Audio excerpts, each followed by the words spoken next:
En tout cas, papa, peut-être il va au veste na mutuka bakanga qui est na magasin qui tambo la police, il y a société, il y a magasin qui tambo ndé a présenté qui est mon collègue Lelo Gypsy mais toujours azaki wana pour na compte linga la fasti.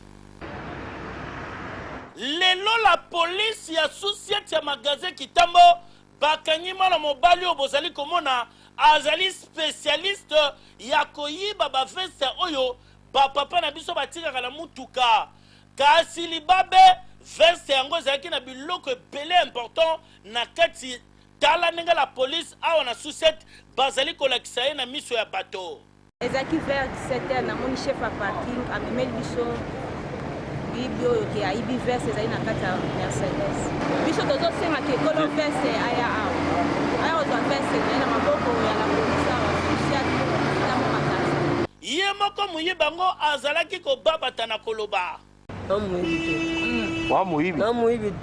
kasi nini ozi veste bato nazalaki yango avo